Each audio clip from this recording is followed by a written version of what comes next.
Shalom, Bapak Ibu Saudara yang terkasih. Majelis Jemaat mengucapkan selamat datang dan selamat mengikuti ibadah di Gereja Kristen Indonesia Klaten. Berikut kami sampaikan beberapa warta lisan. 1. Pertukaran pelayan firman. Dalam rangka hari ulang tahun yang ke-35 Gereja Kristen Indonesia, maka pada hari Sabtu dan Minggu tanggal 26 dan 27 Agustus 2023 dilaksanakan pertukaran pelayan firman Sinode GKI.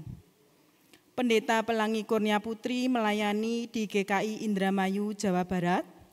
Pendeta Lukas Suprastowo melayani di GKI Perniagaan, Jakarta.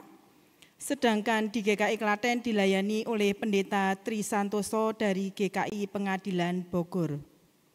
2. Proses balik nama atas aset gereja.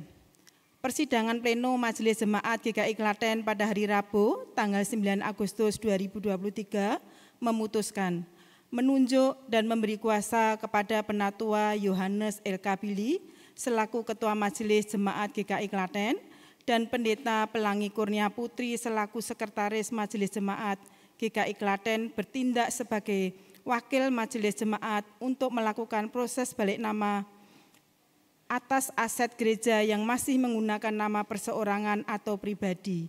Mohon dukungan doa. 3. Kelas katekisasi. Kelas katekisasi pada hari Minggu tanggal 27 Agustus 2023 diliburkan. 4. Bina jemaat. Amigdala adalah area otak yang bertanggung jawab untuk mendefinisikan dan mengendalikan emosi. Majelis Bidang Pembinaan akan mengadakan seminar dengan tema Apakah Hidupku Dibajak Amigdala pada hari Jumat tanggal 29 September 2023 pukul 18 waktu Indonesia Barat di GKI Klaten dengan narasumber Ibu Hendri Wijayasih, psikolog dan konselor. 5. Selamat ulang tahun. Majelis Jemaat GKI Klaten mengucapkan selamat ulang tahun kepada jemaat yang berulang tahun dalam minggu ini. Tuhan memberkati Bapak, Ibu, Saudara-saudari sekalian. Demikianlah warta lisan untuk minggu ini. Selamat beribadah, Tuhan memberkati.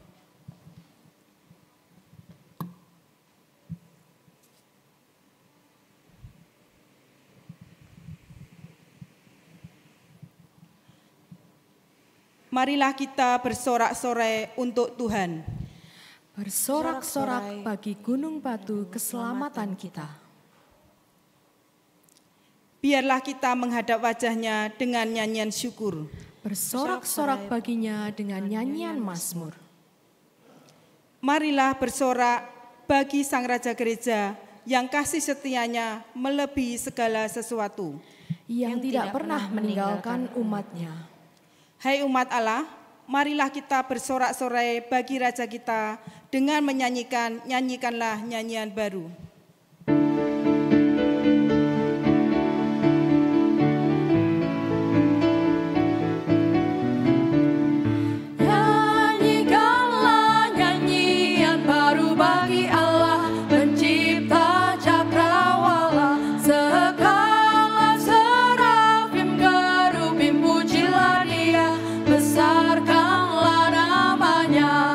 Bersorak-sorai bagi Rajamu.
Umat yang dikasihi dan mengasihi Tuhan, mari bersama-sama kita masuki ibadah kita dengan pengakuan dari dasar hati kita bahwa pertolongan kita adalah dalam nama Tuhan yang menjadikan langit dan bumi.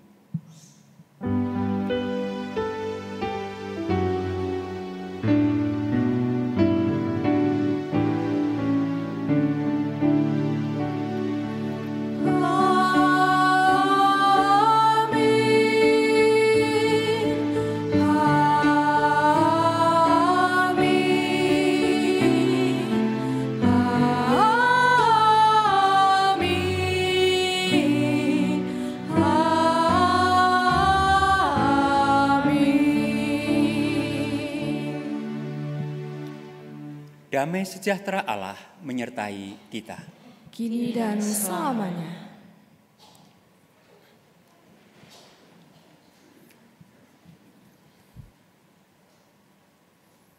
Umat yang dikasihi dan mengasihi Tuhan, kita akan menyaksikan video pesan pastoral HUT ke-35 Penyatuan GKI.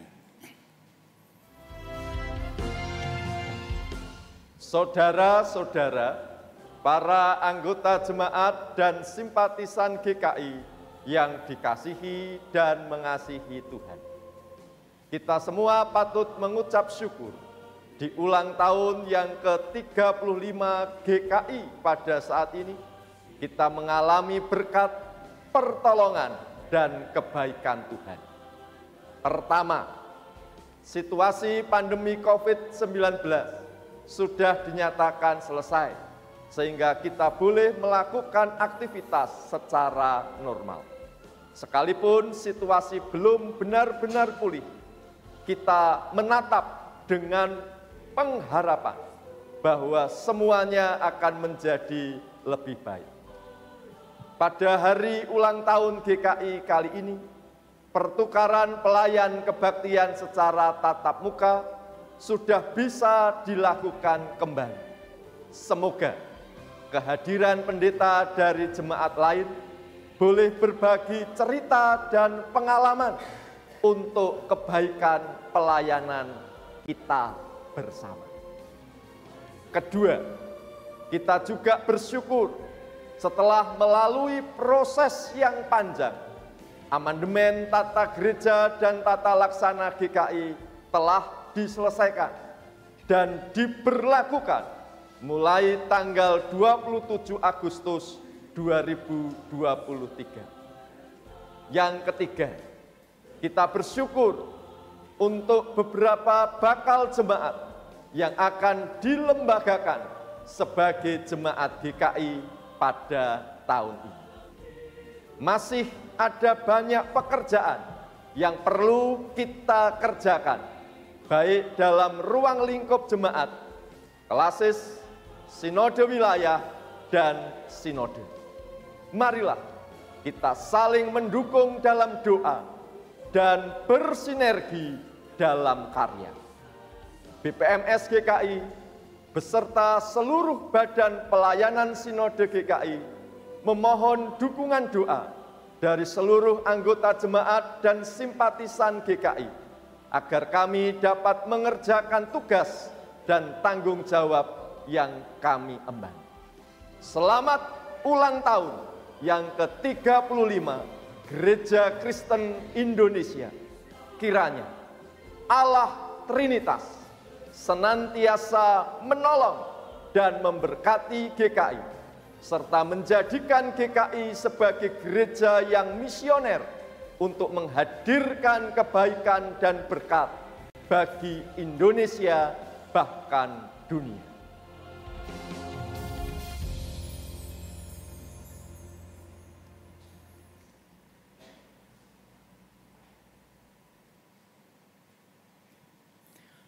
Umat yang dikasihi dan mengasihi Tuhan, di momen yang berbahagia ini, kita kembali diingatkan tentang jati diri kita sebagai gereja. Gereja Kristen Indonesia hadir sebagai sebuah persekutuan yang misional, yang dipanggil Allah untuk menjadi mitranya dalam mengerjakan karya Allah di dunia ini. Namun demikian, belum sepenuhnya kita mengerjakan bagian kita. Bahkan kadang kita terlena dengan apa yang ada. Oleh karenanya, marilah kita datang kepada Tuhan untuk mengakui dosa dan pelanggaran kita.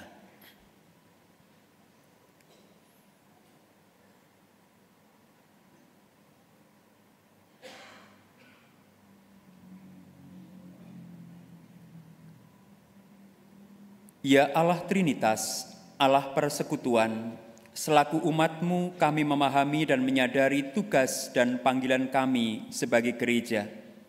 Namun demikian kami mengakui bahwa kerap kali kami kurang sungguh-sungguh melaksanakan tugas dan panggilan itu. Engkau ingin agar kami hadir sebagai persekutuan yang misioner, yang merangkul dunia dengan cinta-Mu. Namun demikian persekutuan kami seringkali menjadi eksklusif, bahkan kadang diwarnai oleh ketidakharmonisan. Perbedaan yang harusnya kami terima sebagai sebuah kekayaan, kadang kami jadikan sebagai sumber perselisihan. Keberagaman yang harusnya dapat membentuk harmoni yang indah, kadang kami jadikan alasan untuk enggan melangkah. Alih-alih menyediakan telinga untuk saling mendengar, kami lebih suka melontarkan perkataan yang menyakitkan. Alih-alih menjadi sahabat yang saling menguatkan, kami kerap memilih untuk memojokkan mereka yang berseberangan. Ya Tuhan, ampunilah kami dari dosa dan pelanggaran kami. Berikanlah kepada kami hati yang penuh cinta seperti-Mu, agar kami dapat dimampukan menjadi duta-duta kasih-Mu yang senantiasa membagikan cinta dimanapun kami berada. Di dalam nama Tuhan Yesus kami memohon. Amin.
Bagi setiap kita yang telah mengaku dosa dengan sungguh-sungguh dan menjalani hidup pertobatan, terimalah berita anugerah dari Allah yang terambil dari 1 Petrus 1 ayat 3 sampai dengan 4 yang menyatakan demikian.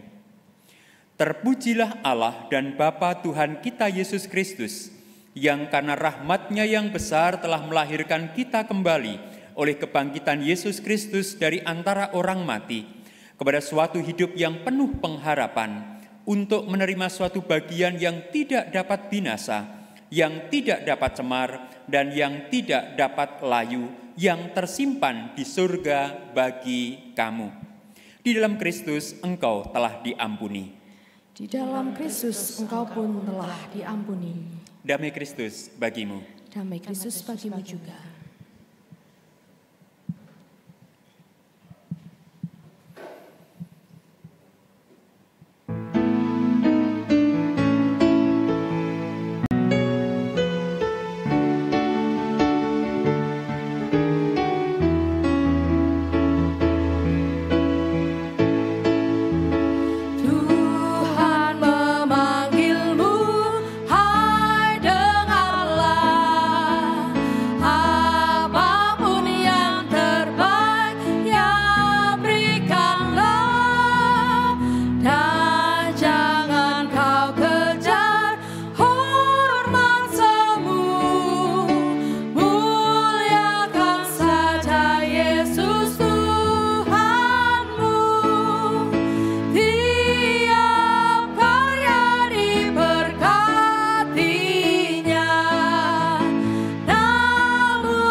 Siapapun kita, apapun keadaan kita, Tuhan memanggil kita untuk memberikan yang terbaik.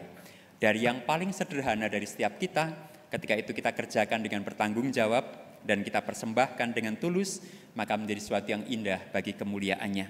Umat yang dikasihi dan mengasihi Tuhan, mari bersama-sama kita meneguhkan diri untuk hidup dalam panggilan Tuhan melalui firman yang akan kita baca, kita renungkan, dan kita lakukan dalam kehidupan kita setiap hari. Mari kita berdoa. Bapa Surgawi, sungguh kami mengucap syukur dan berterima kasih karena Engkau terus memanggil kami.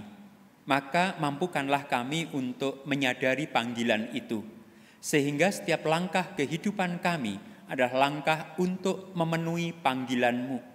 Dengan begitu setiap kehidupan kami akan bermakna, setiap karya kami akan memiliki nilai, dan setiap langkah kehidupan kami sungguh adalah langkah kehidupan yang memuliakan Engkau. Kami bersyukur karena panggilan-Mu tidak pernah hilang dari hidup kami, dari keluarga kami, dari gereja kami, dan dari kehidupan kami berbangsa maupun kehidupan kami di dunia ini. Ketika setiap manusia bersedia mendengarkan panggilan-Mu dan hidup seperti yang Tuhan inginkan, maka kami akan memiliki sebuah kehidupan yang penuh dengan pengharapan. kami akan dapat saling berbagi, kami akan senantiasa saling memberi, maka hidup yang kami jalani adalah kemudian hidup yang saling menopang dan mendukung. Teguhkanlah setiap kami anak-anak-Mu di ibadah HUT ke-35 GKI, di GKI Klaten ini dengan kebenaran firman-Mu. Sehingga firman-Mu itu akan meneguhkan kami, mengokohkan kami, menuntun kami, membawa kami untuk terus melangkah dalam panggilan-Mu. Jikalau firman-Mu ini mencambuk kami ataupun menegur kami dengan keras, biarlah itu menjadi cambukan kasih, teguran yang membuat kami berubah dan diubahkan, sehingga kami mengalami pembaharuan hidup, budi dan jiwa kami, sehingga seluruh kehidupan kami sungguh berkenan di hadapan-Mu. Berkati hamba-Mu untuk boleh menyampaikan segala sesuatu yang Tuhan kehendaki. Berkati setiap kami anak-anak-Mu yang ada di tempat ini. Berkati ruangan ini, berkati segala sesuatu yang dipakai untuk menyampaikan kebenaran firman-Mu. Kiranya segala sesuatu ada dalam kuasa Roh Kudus dan bukan kuasa yang lain. Inilah kami Bapa anak-anak-Mu yang siap untuk mendengarkan sabda-Mu. Dalam nama Tuhan kami Yesus Kristus, Sang Sabda Kehidupan, kami berdoa. Amin. Bacaan pertama. Bacaan diambil dari kitab Yesaya pasal 51 ayat 1 sampai dengan ayat 6.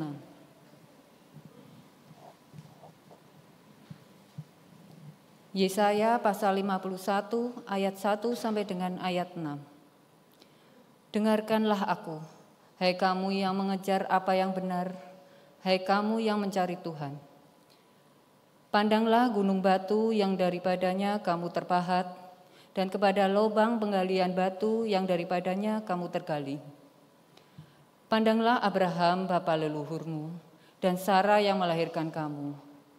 Ketika Abraham seorang diri, aku memanggil dia, lalu aku memberkati dan memperbanyak dia. Sebab Tuhan menghibur Sion, menghibur segala reruntuhannya. Ia membuat padang gurunnya seperti Taman Eden, dan padang belantaranya seperti taman Tuhan. Di situ terdapat kegirangan dan sukacita, nyanyian syukur dan lagu yang nyaring. Perhatikanlah suaraku, hai bangsa-bangsa, dan pasanglah telinga kepadaku, hai suku-suku bangsa. Sebab pengajaran akan keluar daripadaku dan hukumku sebagai terang untuk bangsa-bangsa. Dalam sekejap mata keselamatan yang daripadaku akan dekat, kelepasan yang kuberikan akan tiba. Dan dengan tangan kekuasaanku, aku akan memerintah bangsa-bangsa. Kepadakulah pulau-pulau menanti, perbuatan tanganku mereka harapkan. Arahkanlah matamu ke langit, dan lihatlah ke bumi di bawah. Sebab langit lenyap seperti asap, bumi memburuk seperti pakaian yang sudah usang, dan penduduknya akan mati seperti nyamuk. Tetapi kelepasan yang kuberikan akan tetap untuk selama-lamanya, dan keselamatan yang daripadaku tidak akan berakhir. Demikianlah sabda Tuhan. Syukur pada Allah.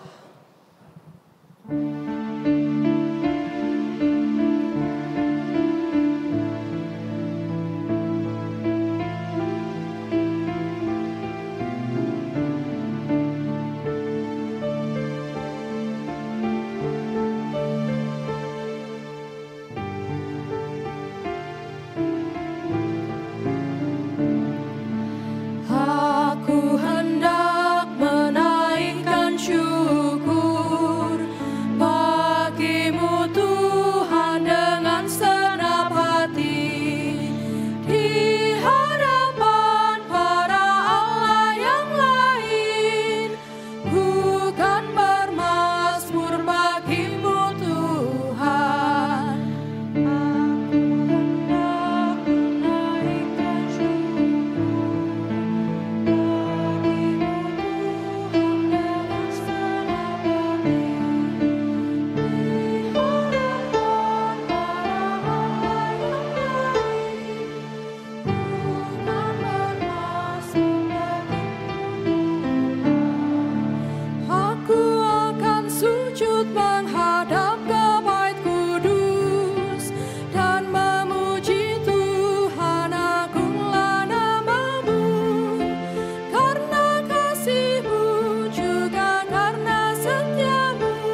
Bacaan kedua. Bacaan diambil dari surat Paulus kepada jemaat di Roma, pasal 12 ayat 1 sampai dengan ayat 8.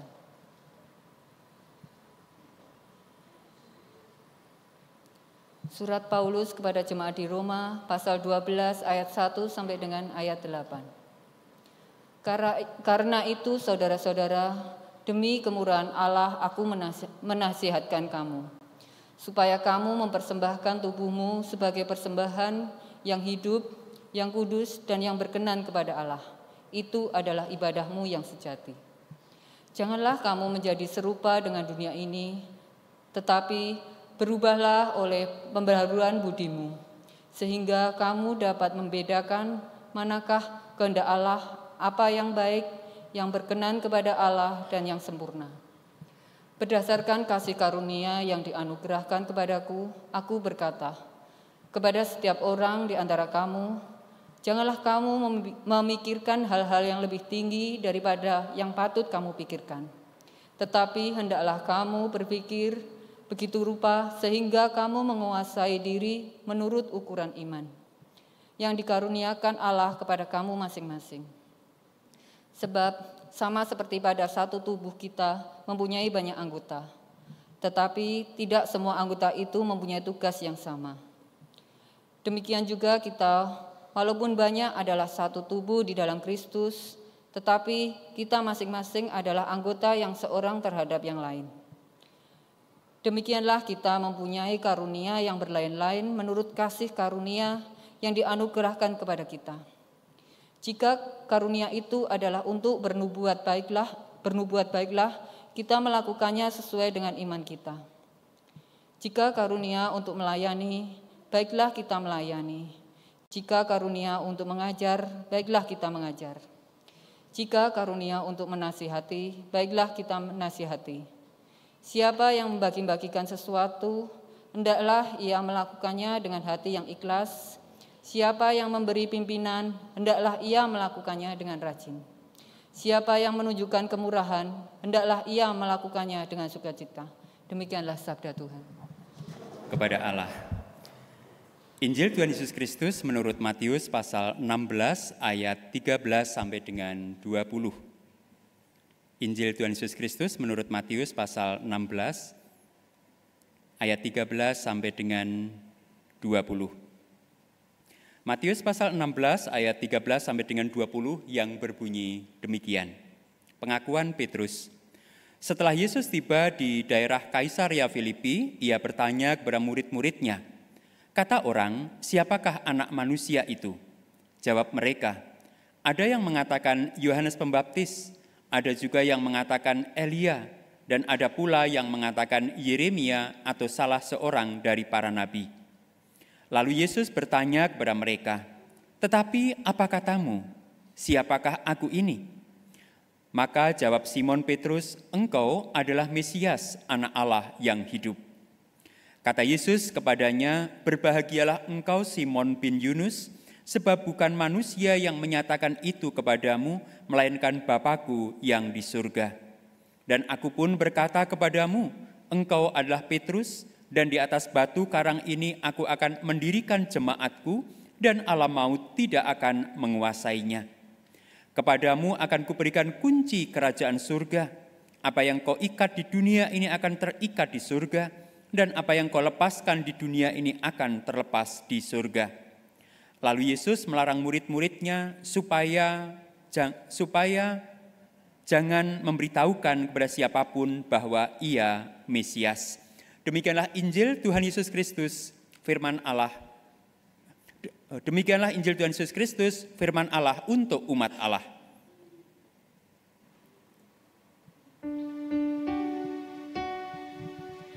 Haleluya, haleluya, haleluya.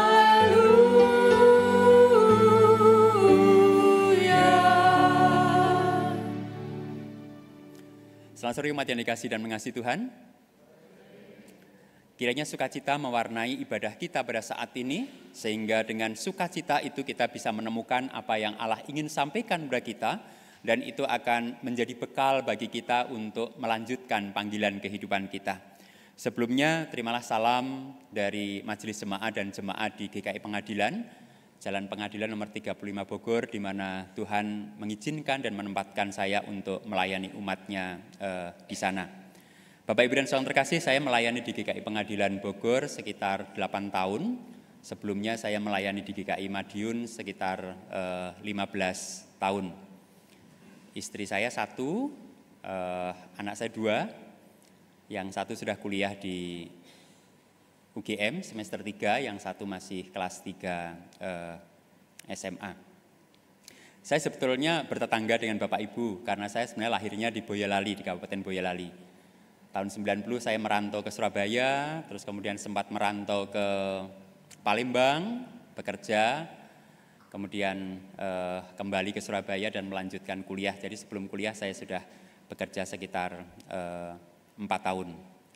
Bapak, Ibu, dan saudara terkasih, dalam ulang tahun GKI, penyatuan GKI yang ke-35 ini, dalam sambutan dari Sinode, kalau Bapak, Ibu, dan saudara terkasih memperhatikan, ada salah satu poin yang disebut, dan ini berhubungan dengan GKI Pengadilan.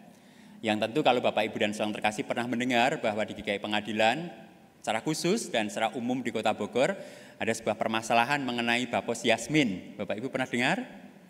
Nah, jadi Bapos Yasmin ini sudah bukan hanya menjadi masalah internal GKI, tetapi menjadi masalah Indonesia. Karena ketika ini belum selesai, Wali Kota Bima Arya di Bogor itu kemanapun ditanya ke luar negeri itu, salah satu pertanyaan yang selalu ditanyakan, bagaimana dengan GKI Bapos Yasmin? Nah, rupanya itu juga seringkali dialami oleh Pak Jokowi ya, ketika kemana-mana ditanya juga. Karena ternyata Bapos Yasmin ini sudah menjadi masalah internasional. Bapak Ibu, Bapos itu kan bakal pos ya, jadi sebenarnya pos aja belum gitu. Jadi di sana itu pos aja belum, tapi sudah ada sebuah proyek untuk membangun gedung gereja, sudah beli tanah, izin sudah komplit, tetapi dalam pelaksanaannya ternyata mengalami penolakan dan permasalahan, dan itulah yang kemudian menjadi sebuah perjuangan panjang selama 15 tahun.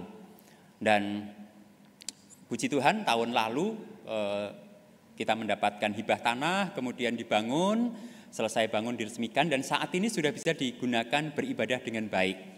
Jadi setiap minggu kita sudah beribadah di sana pukul 8 dengan kehadiran sekitar 150 sampai 180 jemaat dewasa, 40 jemaat anak-anak begitu. Dan diharapkan kalau Tuhan mengizinkan, karena ini karya Tuhan ya Bapak Ibu, 2 tahun atau 3 tahun bisa menjadi sebuah bajem. Bapak Ibu dan Saudara terkasih, apa yang bisa kita pelajari khususnya melalui perenungan saya ketika saya pindah ke GKI Pengadilan itu masih dalam masa-masa yang paling sulit. Jadi ketika saya mutasi ke sana begitu, orang bertanya, kamu mau ngapain ke GKI Pengadilan?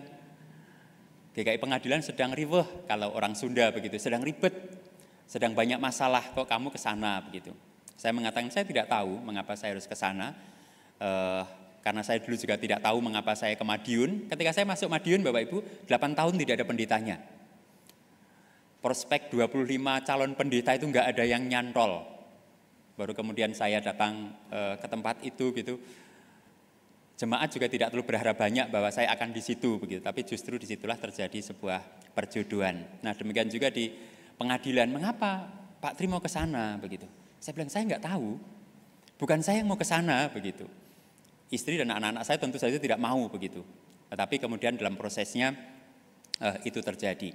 Nah, Bapak Ibu dan Saudara terkasih, melihat hal itu saya memiliki sebuah refleksi bahwa ketika kita mengerjakan karya Tuhan bukan karya kita, maka sebesar apapun dan seberat apapun tantangannya itu akan bisa terlewati. Ketika yang kita kerjakan dan yang kita hidupi itu adalah karya Tuhan, bukan karya kita. Kalau kita mengerjakan karya kita, maka ketika menghadapi tantangan, kegagalan, kesulitan, kita bisa menyerah. Tetapi ketika kita mengerjakan karya Tuhan dalam kehidupan kita, sebesar apapun tantangan, pergulatan, dan pergumulan, ataupun hal yang menghadang, itu tidak akan membuat kita berhenti untuk terus berikhtiar mengupayakan dengan berbagai cara, tentu yang berkenan dengan kehendak Tuhan agar hal itu terwujud. Bapak Ibu dan Saudara terkasih, bukankah semangat ini sebenarnya juga sejalan dengan panggilan kita sebagai GKI? Panggilan kita sebagai GKI, Bapak Ibu dan Saudara terkasih, adalah ikut serta dalam karya Allah di dunia ini. Jadi yang perlu digarisbawahi adalah Bapak Ibu dan Saudara terkasih bahwa kita diundang dan dipanggil Allah untuk berperan serta dalam misinya. Jadi kita sebagai gereja ini dipanggil dan diundang Allah untuk berperan dalam misinya. Apa misi Allah? Misi Allah adalah mewujudkan karya Allah dalam penciptaan, pemeliharaan, penyelamatan, dan pembaharuan dunia. Bagaimana mewujudkannya? Mewujudkannya adalah ketika kami berjuang untuk mewujudkan terwujudnya gedung gereja di Bapos Yasmin ini. Dan ketika kita sama-sama keras, kita beribadah jemaat beribadah di trotoar. Kemudian ada polisi yang menjaga, tetapi ada massa juga yang mengancam untuk membubarkan begitu. Maka seringkali hampir terjadi bentrokan dan itu akan menimbulkan korban. Maka kemudian kita berpikir kalau kita mengerjakan misi Allah yang menghadirkan pembaharuan, maka seharusnya ketika ada sesuatu yang sifatnya mengancam kehidupan, itu tidak akan kita terjang. Karena yang kita upayakan adalah kehidupan. Kalau kita mengupayakan kehidupan tapi kemudian menghadirkan sebuah kematian, maka itu bukan lagi senafas atau sejiwa dengan karya Allah. Maka kemudian salah satunya kita menghentikan ibadah di trotoar di depan gedung gereja yang disegel itu. Kemudian kita berpikir mari kita melakukan dengan cara yang lain. Bapak Ibu dan Saudara terkasih, bagaimanakah kita bisa mendapatkan kekuatan untuk menempuh cara yang lain itu? Mari kita perhatikan bacaan kita. Bapak Ibu dan Saudara terkasih, bacaan kita di kitab Injil, Bapak Ibu dan Saudara terkasih, sebenarnya menjadi dasar dari perenungan tema kita. Bagaimanakah kita bisa berjuang dalam misi Allah untuk memperjuangkan sesuatu yang tidak menghadirkan kematian tetapi menghadirkan pembaharuan yang membuat orang bisa melihat bahwa perjuangan itu bukan hanya untuk kita. Tetapi perjuangan itu hasilnya seharusnya nanti juga menghadirkan kesukacitaan dan kegembiraan bagi orang-orang di sekitar kita. Kalau kita melihat bacaan kita Bapak Ibu dan Saudara terkasih, di sini diawali oleh pertanyaan Yesus. Pertanyaan yang mendasar. Pertanyaan yang ditanyakan kepada siapapun umat manusia yang berjumpa dengan Yesus. Pertanyaan yang diungkapkan oleh Yesus adalah kata orang, siapakah anak manusia ini? Bapak Ibu dan Saudara terkasih, Tuhan Yesus sudah berkarya, melakukan berbagai tindakan mujizat, pengajaran, bertemu dengan banyak orang. Maka kemudian Yesus bertanya kepada murid-muridnya, Siapa sih kata orang banyak tentang anak manusia yang selama ini berkeliling, berkarya, mengajar, melakukan mukjizat, melakukan berbagai tindakan yang menolong orang lemah, yang tersisihkan, memberi pencerahan dengan pengajaran-pengajarannya. Orang banyak melihat anak manusia itu sebagai siapa? Bapak, Ibu, dan saudara terkasih, pandangan orang terhadap kita itu penting. Karena pandangan orang kepada kita itu mencerminkan apakah keberadaan kita, karya kita, tingkah laku kita, tindak tanduk kita itu menghadirkan sebuah pandangan yang positif.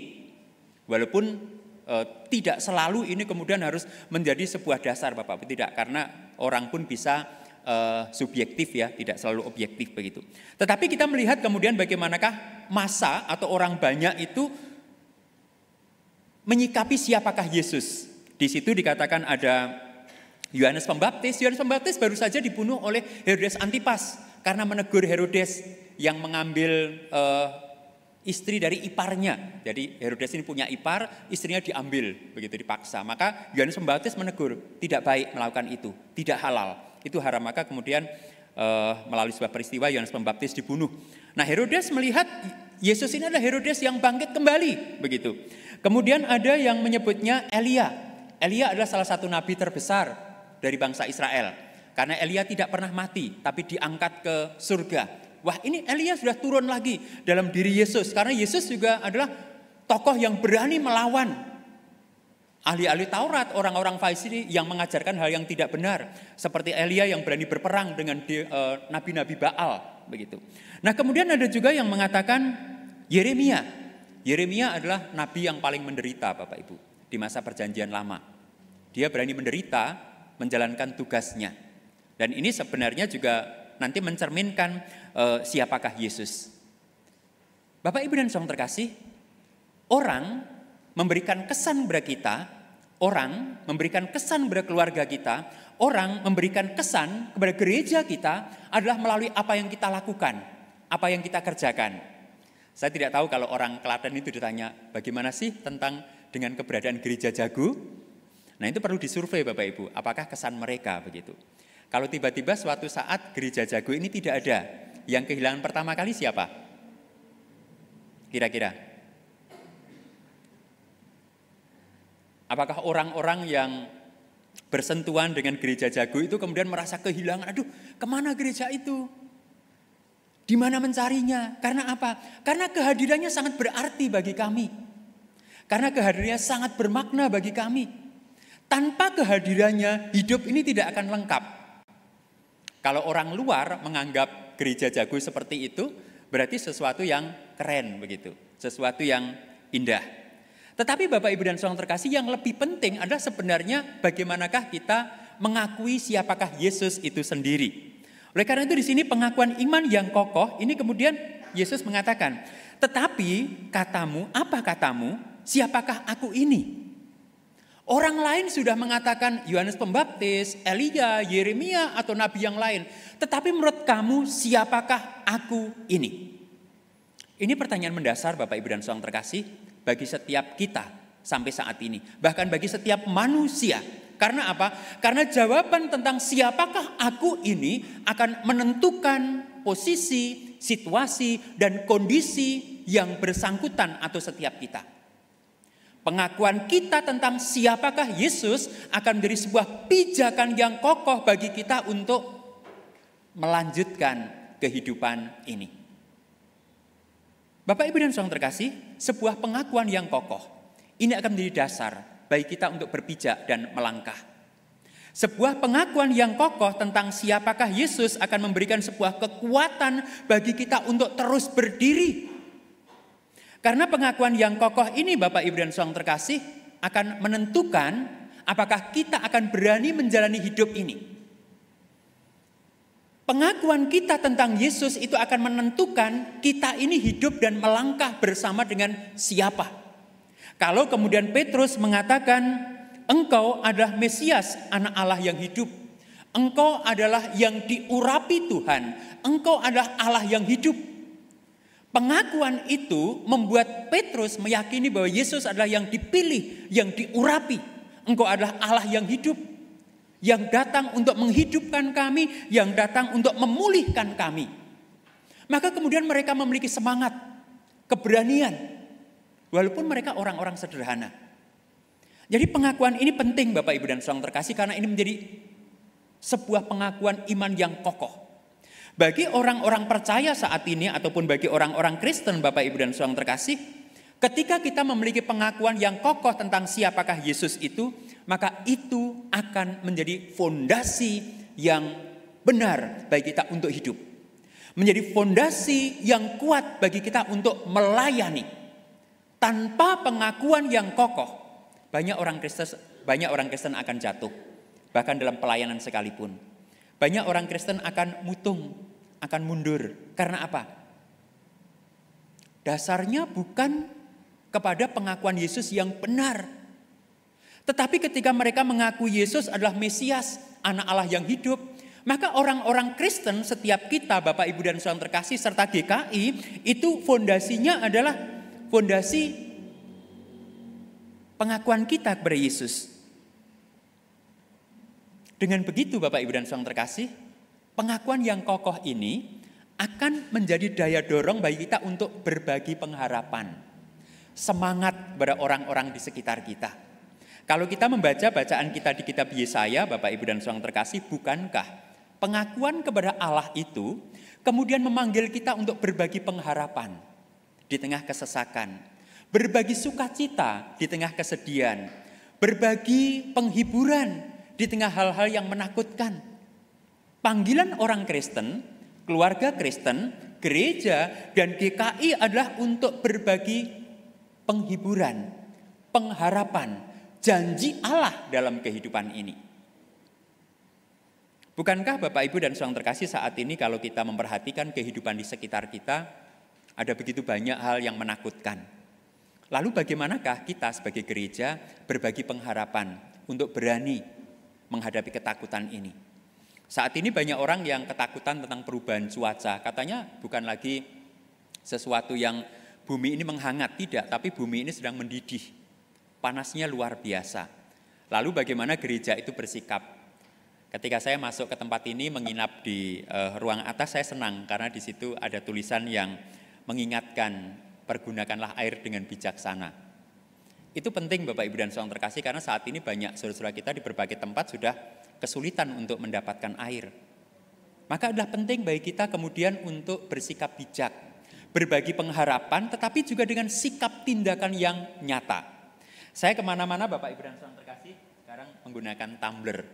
Saya sebisa mungkin menghindari untuk membeli air kemasan. Mengapa? Karena dengan membawa tumbler ini, saya secara pribadi itu menghindari diri untuk menambah sampah plastik yang sangat luar biasa merugikan dunia kita. Banyak orang bilang enggak praktis, tetapi saya bilang praktis.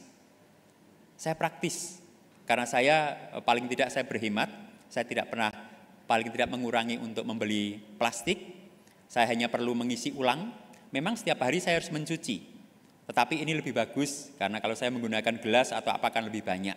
Ini hal-hal sederhana yang bisa kita bagikan dalam pengharapan kehidupan ini. Kita tidak dipanggil untuk melakukan sesuatu yang luar biasa yang tidak bisa kita lakukan, tapi sebenarnya kita dipanggil untuk melakukan hal-hal yang sederhana.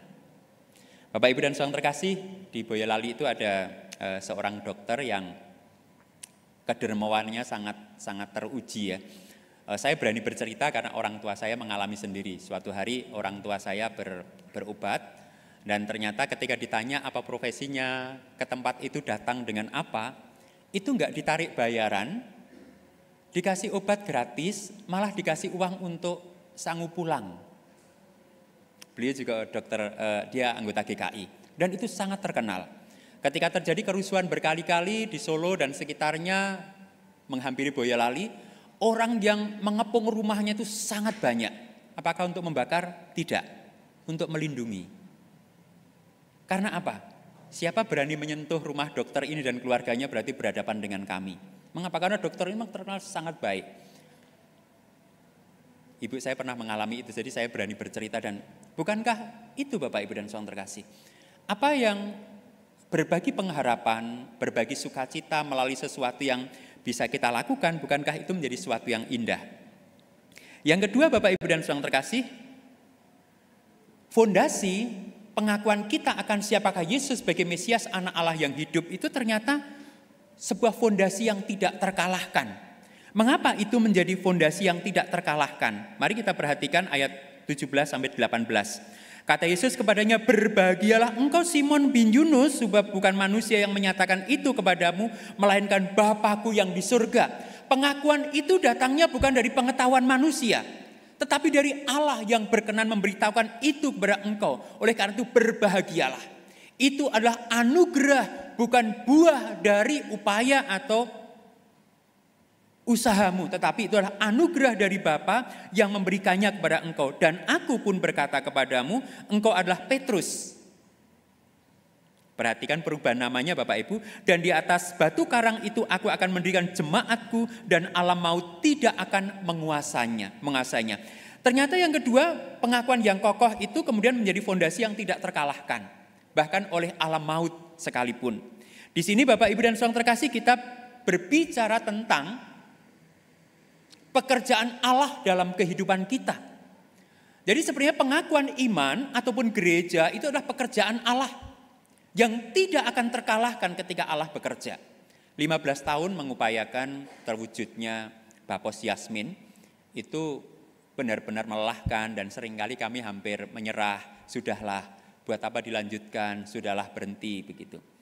1001 tangan berkarya ternyata. Untuk apa? Untuk mewujudkan itu. Rekan-rekan dengan berbagai cara, dengan berbagai bentuk upaya, dengan berbagai tindakan, apakah itu diplomasi, apakah itu pendekatan, apakah itu berbagai macam cara, maka kemudian itu bisa terwujud. Mengapa ini bisa terwujud?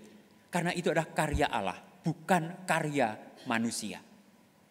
Sekali lagi Bapak Ibu dan saudara terkasih, dikatakan bahwa alam maut pun tidak akan bisa menyentuhnya. Pintu gerbang Hades yang itu selalu kegelapan yang berusaha memakan terang tidak akan bisa menyentuhnya. Karena apa?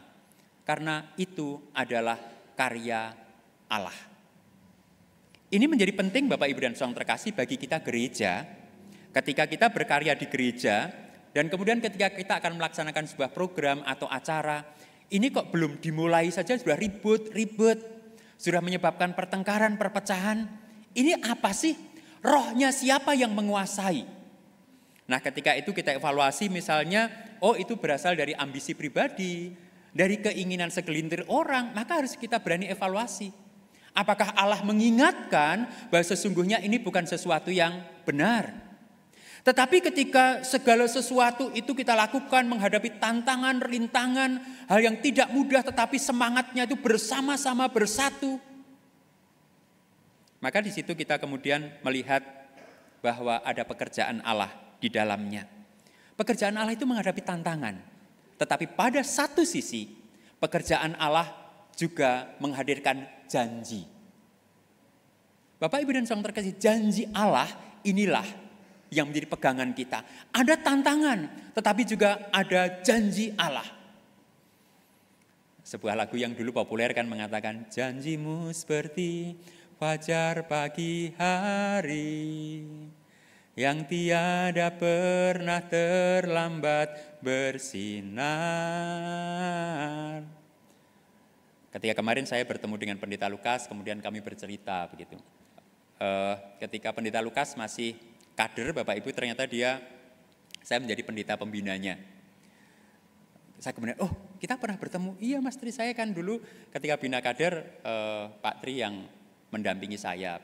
Kemudian kami bercerita bahwa beliau sudah lulusan arsitek ya. Kemudian dalam pergumulannya kuliah, dan itu bukan sesuatu hal yang mudah. Beliau bercerita tentang pergulatannya untuk memenuhi panggilan ini begitu. Ada tantangan. Tetapi kemudian yang dia pegang adalah ya kita melangkah dalam iman tentang janji Tuhan. Saya juga begitu. Ketika saya sudah bekerja 4 tahun untuk kemudian masuk teologia ini, juga sebuah pergulatan dan pergumulan yang tidak mudah, apalagi pada waktu itu keluarga saya tidak mendukung karena keluarga saya sebagian besar pada waktu itu masih Muslim begitu ya. Jadi ya ketika saya memutuskan masuk teologi gitu, kamu cari apa? Kamu mengerjakan apa? Ya sudah begitu. Nah tapi yang saya pegang adalah janji Tuhan. Dan janji Tuhan itu luar biasa Bapak Ibu. Jadi Tuhan memenuhi semua yang saya butuhkan ketika kuliah, ketika mengerjakan segala sesuatu dengan cara yang ajaib. Kalau saya kuliah Bapak Ibu, saya tidak pernah duduk di belakang. Saya duduk kursi paling depan. Nih, kalau GKI kan, kalau duduk itu kursi depan jangan sampai diduduki gitu ya. Kalau saya duduk di depan, apalagi kuliah pertama. Mengapa? Karena begitu nanti dosen menjelaskan silabus, terus mengatakan buku-buku yang harus dibeli begitu, maka ada buku yang bisa dipinjam di perpustakaan, ada buku yang bisa dibeli di toko buku, tetapi ada buku yang sudah tidak terbit. Jadi harus fotokopi, tapi dosennya punya. Nah itu saya sudah ancang-ancang, berarti nanti begitu ini difotokopi, saya yang pertama kali ngambil. Saya ambil, ayo siapa yang fotokopi, daftar. Kalau saya fotokopi 10 Bapak Ibu gratis 1, berarti saya nggak perlu bayar. Oh sudah lumayan Bapak Ibu, itu udah uang makan 2 hari. Nah kemudian ternyata ketika saya fotokopi 20, dari tempat fotokopi itu dapat bonus 20%. Nah itu udah buat makan lagi begitu. Itulah cara Tuhan. Kalau ada semester baru saya bikin kaos. Saya bikin kaos dengan berbagai desain, ayo siapa pesan satu angkatan biasanya 60 begitu. Wah saya dapat kaos gratis 1, dapat 10% dari tempat pesanan kaos itu. Wah itu sudah. Terus siapa mau pesan jaket begitu.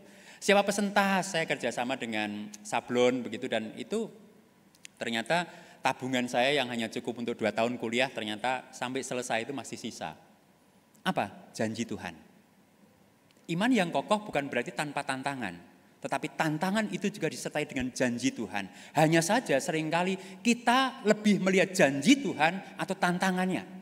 Kalau kita terlalu melihat tantangannya kita menyerah.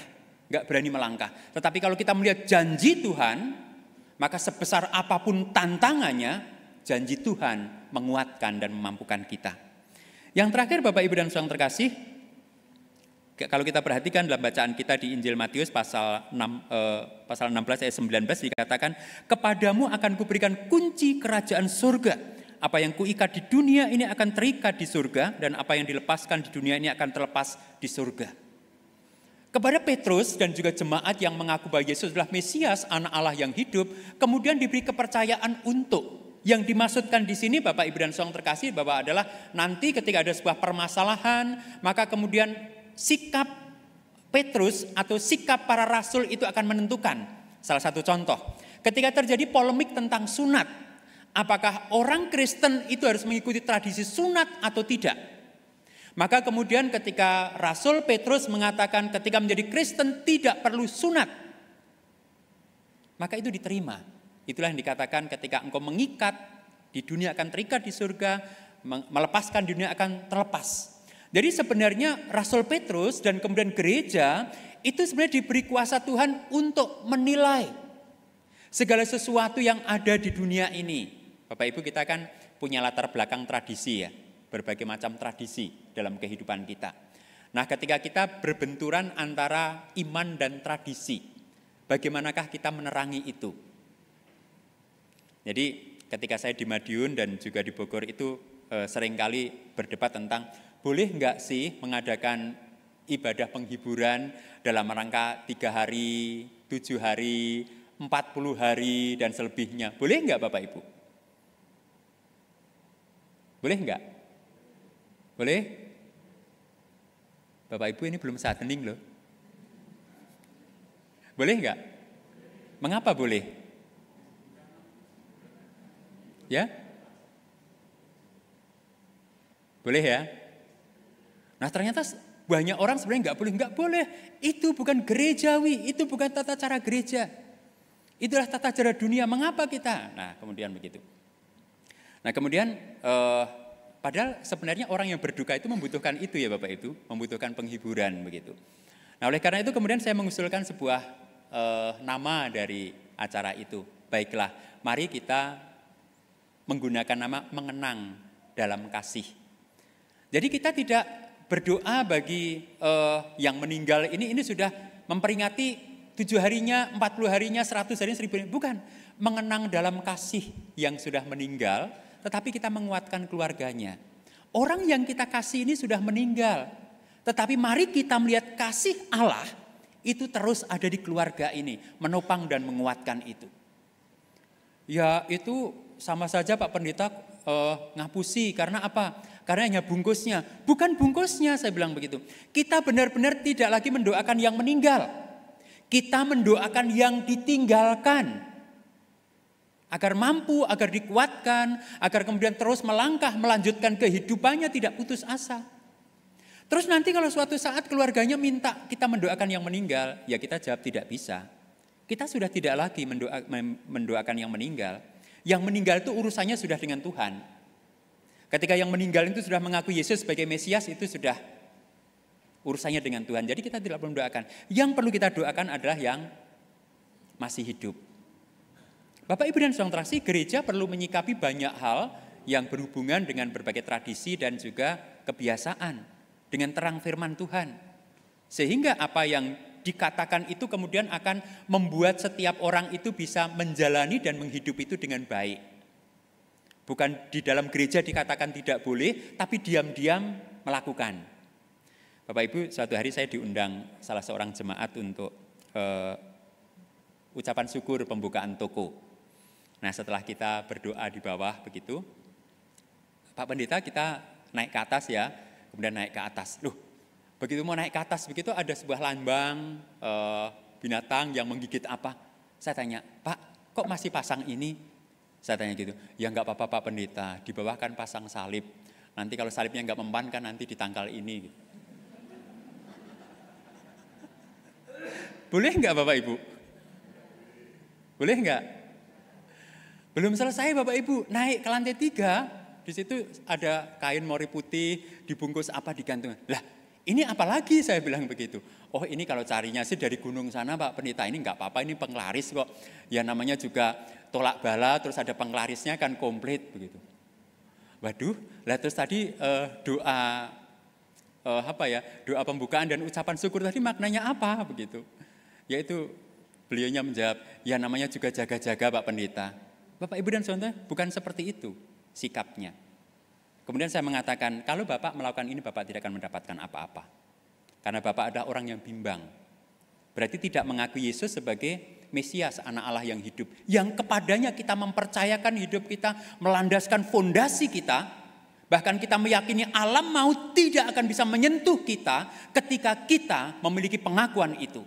Tetapi kalau kita separuh-separuh melakukan itu, maka kita tidak akan mendapatkan apapun. Begitu.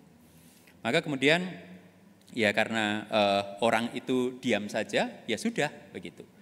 Jadi Bapak, Ibu, dan saudara terkasih, bagian terakhir ini luar biasa. Karena di dalam kuasa yang diberikan Yesus itu ada sebuah pembebasan.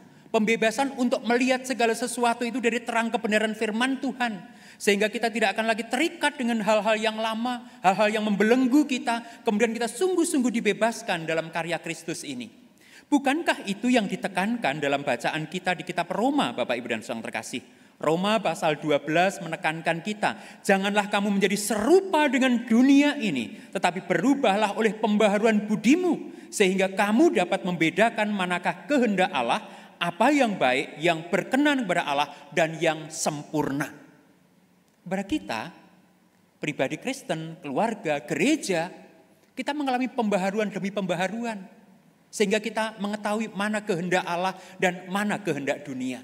Mana yang serupa dengan kehendak Kristus dan mana yang serupa dengan dunia. Tapi kemudian kita dibebaskan untuk memilih. Kita menjadi orang yang merdeka. Dengan begitu Bapak, Ibu, dan saudara terkasih, maka kemudian kita bisa berkarya dengan baik. Mengapa? Karena kita adalah orang-orang yang sudah dimerdekakan dalam kuasa Kristus. Sehingga kemudian kehidupan kita akan mencerminkan sesuatu yang indah. Ketika gedung gereja sekarang bukan lagi namanya Bapos Yasmin, Bapak Ibu, sekarang menjadi GKI Pengadilan Bogor, Pos Bogor Barat. Jadi ketika selesai dibangun, maka kemudian diresmikan oleh pemerintah. Dan kemudian yang menarik adalah Bapak, Ibu, dan saudara terkasih, setelah gedung gereja ini diresmikan, maka hampir setiap minggu kami ini harus menerima tamu. Dari FKUB, Forum Kerukunan Umat Beragama di berbagai kota di Indonesia, dari Aceh datang, pengen melihat mana sih bukti sesuatu yang baru. Dari kedutaan besar Amerika, Australia, Belanda datang untuk melihat pelaksanaan HAM yang katanya sudah ditegakkan. Dari beberapa kementerian itu bahkan ketika mau mengadakan rapat apa itu boleh nggak menggunakan gedung gereja ini. Saya tanya, mengapa? Saya bilang gitu. Karena gedung gereja ini menjadi sebuah ikon atau menjadi sebuah simbol di mana toleransi itu ditegakkan begitu. Bapak Ibu dan Saudara terkasih, apa yang terjadi ketika kita mengerjakan misi Allah? Maka itu tidak akan menjadi kebanggaan kita sendiri. Yang kedua, tidak akan menakutkan orang lain. Oleh karena itu ketika sedang digambar oleh arsiteknya saya mengatakan, mohon Pak, di atas gereja nanti tidak dipasang salib yang besar. Loh, mengapa Pak Pendeta? Karena salib bagi orang Bogor dan sekitarnya itu adalah intimidasi. Gereja hadir bukan untuk mengintimidasi. Tanpa ada salib yang besar di luar pun mereka tahu ini gereja. Biarlah ketika mereka melihat bangunan ini tidak melihat dengan rasa takut, tidak melihat dengan rasa iri, tidak melihat dengan rasa terintimidasi, tetapi begitu melihat gedung ini mereka melihat sebuah cinta kasih yang hadir dan mengalir. Oh begitu Pak Pendeta? Iya, kalau dalam gedung gereja salibnya sebesar apapun nggak apa-apa. Tapi kalau di luar jangan. Agar tidak ada kesan ekspansi atau intimidatif. Bapak Ibu dan Saudara terkasih, setiap kita yang mengaku Yesus adalah Mesias, dipanggil bukan untuk menakuti orang, bukan untuk membuat orang lain iri, bukan untuk membuat orang lain terancam. Tetapi kita dipanggil untuk membuat setiap orang itu memiliki pengharapan melalui perjumpaan kita. Saya punya seorang tetangga yang membuat saya masuk gereja, Bapak Ibu dan Saudara terkasih. Saya punya pengalaman yang indah. Saya dulu tidak masuk di gereja, jadi ketika ada sekolah minggu, saya hanya di pagar di luar sana. Karena tidak mungkin saya masuk gitu. Nah suatu hari ada seorang guru sekolah minggu yang keluar dan menawari saya, apa kamu mau masuk gitu? Oh mau, saya bilang gitu. Maka saya masuk gereja dan kemudian ikut nyanyi. Itulah permulaan saya masuk gereja. Keramah-tamahan seorang guru sekolah minggu yang melihat anak kecil yang di luar sana, tetapi kemudian menghampiri dan mengatakan, apa kamu mau masuk? Sesuatu yang sederhana bisa kita lakukan dimanapun dan kapanpun. Tuhan berkati, amin.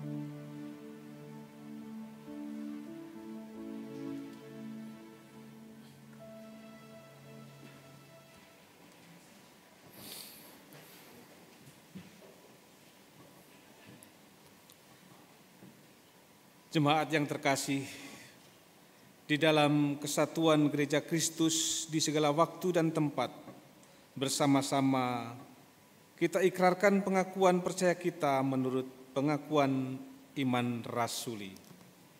Demikian, aku percaya kepada Allah Bapa yang Maha Kuasa, Khalik langit dan bumi, dan kepada Yesus Kristus, Anak yang tunggal Tuhan kita, yang dikandung dari Roh Kudus, lahir dari anak darah Maria, yang menderita sengsara di bawah pemerintahan Pontius Pilatus, disalibkan, mati dan dikuburkan, turun ke dalam kerajaan maut, pada hari yang ketiga bangkit pula dari antara orang mati, naik ke sorga, duduk di sebelah kanan Allah, Bapa yang Maha Kuasa, dan dari sana ia akan datang untuk menghakimi orang yang hidup dan yang mati.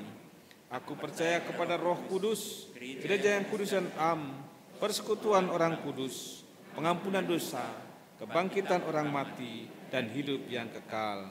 Amin.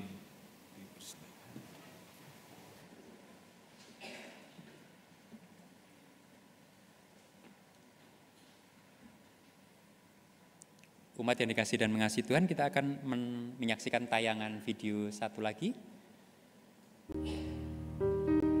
Jemaat GKI terkasih, salam sejahtera. GKI memahami bahwa sebuah tata gereja dan tata laksana harus dapat diubah karena perubahan-perubahan yang terjadi pada gereja dan konteks keberadaannya. Untuk itu, Majelis Sinode GKI dalam persidangannya yang ke-18 tahun 2014 menugasi BPMS untuk melakukan berbagai penyesuaian terhadap tata gereja dan tata laksana GKI edisi tahun 2009. BPMS kemudian membentuk dan mengangkat Komisi Tata Gereja GKI dengan tugas mempersiapkan draft amandemen tata gereja dan tata laksana GKI berdasarkan masukan-masukan dari semua ruang lingkup GKI. Majelis Sinode GKI di dalam persidangannya yang ke-20 tahun 2018 menerima dan mengesahkan mukadimah tata gereja dan penjelasannya, tata dasar dan penjelasannya. Sementara bagian tata laksana GKI yang paling banyak isinya baru dapat disahkan di dalam persidangan ke-22 Majelis Sinode GKI tahun 2022. Namun, belum dapat diberlakukan karena masih harus dilakukan penyempurnaan pengkalimatan sehingga disepakati untuk diberlakukan pada momen hari ulang tahun ke-35 GKI tahun ini. Hari ini Minggu 27 Agustus 2023 dengan mengucap syukur atas pimpinan Tuhan Sang Kepala Gereja, Tata Gereja dan Tata Laksana GKI tahun 2023 dinyatakan resmi berlaku di seluruh ruang lingkup GKI. Tata Gereja dan Tata Laksana GKI ini merupakan kristalisasi pergumulan GKI dalam menundukkan diri pada kehendak Allah. Maka mari kita manfaatkan dengan penuh tanggung jawab agar GKI makin mampu memilih hal yang benar dan melakukan dengan cara yang benar peran sertanya dalam mengemban misi Allah.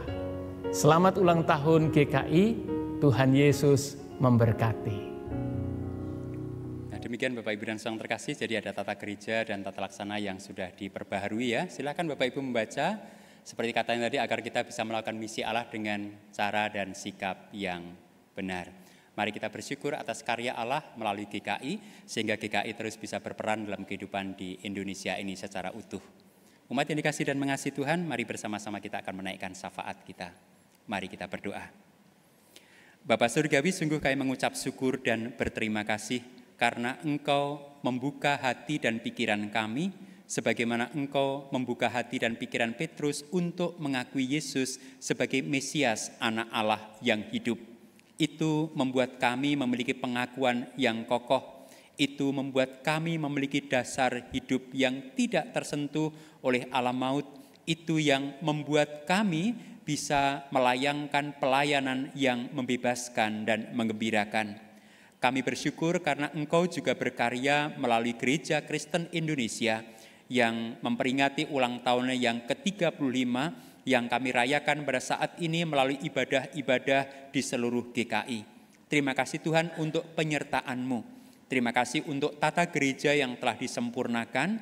Mampukanlah kami untuk memahami tata gereja itu sebagai alat, bukan sebagai hukum.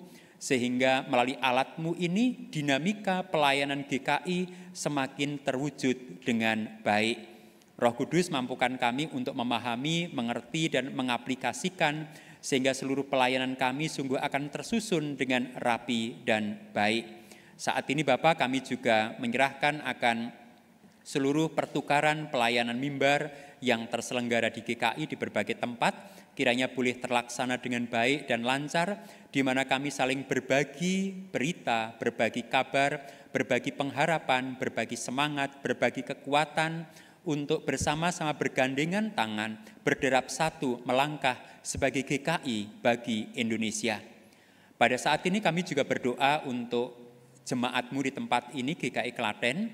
Kami menyerahkan akan majelis jemaat, di dalamnya ada Pendeta Pelangi dan Pendeta Lukas serta para penatua, pengurus komisi, BPJ, aktivis, simpatisan, dan seluruh jemaat dalam karyanya di Kota Klaten ini, Tuhan yang akan pimpin dan berkati, sehingga seluruh karya dan misimu sungguh terselenggarakan melalui kehidupan dan tata gerak anak-anakmu di GKI Klaten ini.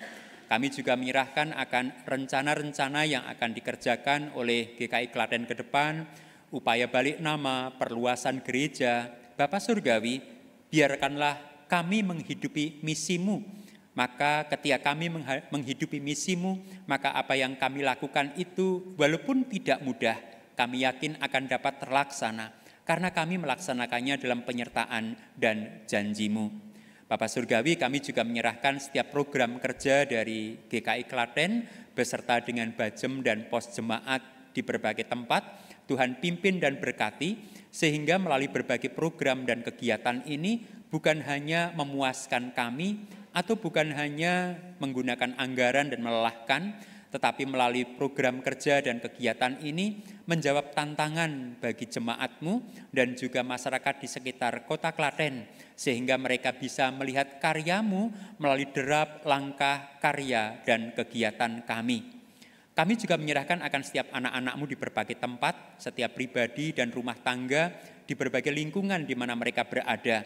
Biarlah mereka juga berderap bersama menghadirkan kasih Kristus yang menyapa, memulihkan, berbagi pengharapan dengan orang-orang di sekitar, dengan para tetangga, sehingga dimanapun anak-anakmu berada, karya dan kiprah kehidupannya sungguh terasakan.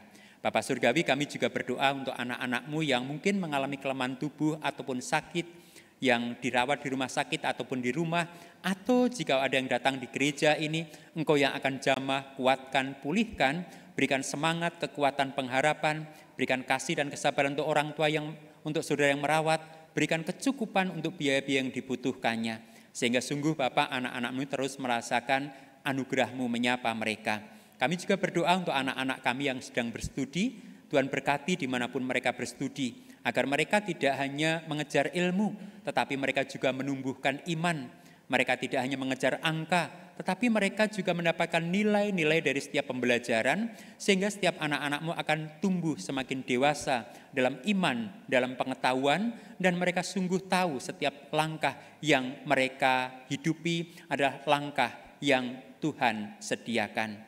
Bapak Surgawi, terima kasih untuk ibadah pada saat ini. Terima kasih untuk para pelayan yang ikut ambil bagian. Biarlah pelayanan ini kami lakukan dengan motivasi dan dasar yang benar. Kami melayani Kristus Sang Mesias yang telah menebus kami. Sehingga pelayanan kami lakukan yang terbaik untuk memuliakan Engkau dan untuk menjadi berkat bagi sesama. Bapak Surgawi, sebentar lagi kami akan pulang meninggalkan tempat ini. Pintu gereja akan terbuka. Ibadah kami belum usai, ibadah kami yang sempurna terbentang di luar sana, dalam pertemuan dengan orang-orang terkasih, dalam perjumpaan dengan saudara-saudara kami, dalam berbagai peristiwa dan juga pergulatan hidup yang kami alami, dalam tantangan dan kesulitan, tetapi juga dalam janji-janji-Mu yang mengiringi langkah kami. Maka biarlah kehidupan sehari-hari menjadi ibadah yang sejati, di mana kami berbagi pengharapan, berbagi cinta kasih, berbagi sukacita, dari kasih-Mu yang indah. Terima kasih Bapa. Pada akhirnya kami serahkan doa masing-masing pribadi dari anak-anak-Mu di tempat ini dalam tangan pengasihan-Mu. Biarlah Engkau saja yang mendengarkan, mengabulkannya seturut dengan kehendak-Mu. Inilah hidup kami, inilah syafaat kami, inilah doa kami yang kami panjatkan dalam satu nama, Tuhan kami Yesus Kristus yang mengajar kami berdoa. Bapa kami yang di surga, dikuduskanlah nama-Mu, datanglah kerajaan-Mu, jadilah kehendak-Mu di bumi seperti di surga. Berikanlah kami pada hari ini makanan kami yang secukupnya, dan ampunlah kami akan kesalahan kami, seperti kami juga mengampuni orang yang bersalah kepada kami. Dan janganlah membawa kami ke dalam pencobaan, tetapi lepaskanlah kami daripada yang jahat, karena Engkau-lah yang mempunyai kerajaan dan kuasa dan kemuliaan sampai selama-lamanya. Amin. Umat Tuhan, hari ini kita bersyukur atas penyertaan Tuhan bagi gerejanya. Marilah kita wujudkan ungkapan syukur itu dengan memberikan persembahan yang terbaik dengan segenap hati seperti yang dinyatakan oleh pemazmur di dalam Mazmur 9 ayat 2. Aku mau bersyukur kepada Tuhan dengan segenap hatiku, aku mau menceritakan segala perbuatanmu yang ajaib.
Terima kasih Tuhan, Engkau telah memberikan kesempatan kami untuk mengumpulkan persembahan syukur kami. Seperti lirik yang sudah kami nyanyikan Tuhan, kami menyadari bahwa persembahan yang kami berikan ini sungguh tidak ada artinya jika dibanding dengan berkat-berkat yang telah Tuhan berikan untuk kami. Namun kiranya Tuhan boleh kuduskan supaya persembahan ini boleh berkenan di hadapan-Mu. Kami juga mendoakan untuk segenap majelis yang akan mengelola persembahan syukur ini, biarlah Tuhan berikan hikmat sehingga apa yang sudah terkumpul ini Tuhan berkami dan dapat menjadi sarana untuk meluhurkan nama Tuhan. Dan kami juga mohon Tuhan boleh ajarkan kami bahwa kami dapat memberikan kehidupan kami ini sebagai persembahan yang hidup dan yang berkenan untuk Tuhan. Ampuni dosa-dosa kami Tuhan jika ada yang terselip selama kami mengumpulkan persembahan syukur ini. Inilah doa-doa kami Tuhan, semuanya kami naikkan di dalam nama Putra-Mu yang tunggal Tuhan kami, Yesus Kristus. Amin.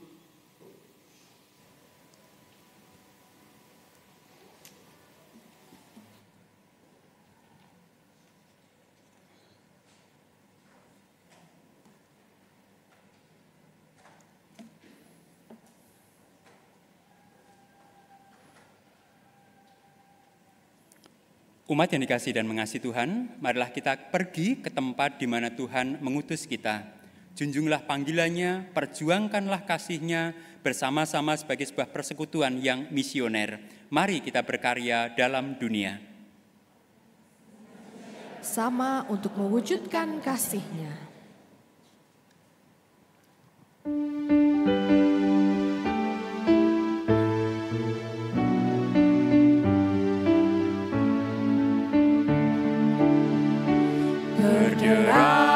Berderaplah satu, bertegaklah kamu, junjunglah panggilannya, perjuangkan kasih-Nya, bergandengan erat, rintangan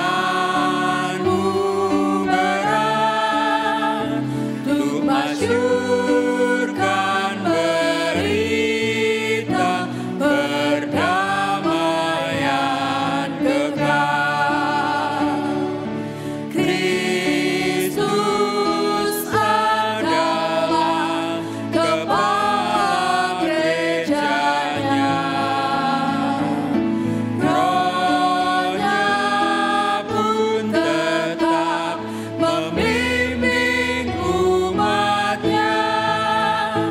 Berbarislah utuh, bersatulah teguh, hai seluruh gereja Kristen Indonesia.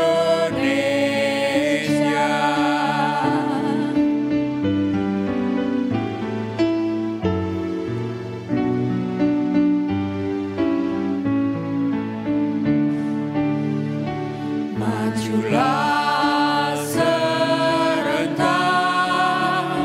dengan langkah tegak dan berdoa berkarya dalam hidup semesta dengan iman teguh, kerahkan kebenaran wujudkan demi sesamamu. Kristus adalah kepala gerejanya, Roh-Nya pun tetap membimbing umatnya. Berbarislah utuh, bersatulah teguh, hai seluruh gereja Kristen Indonesia.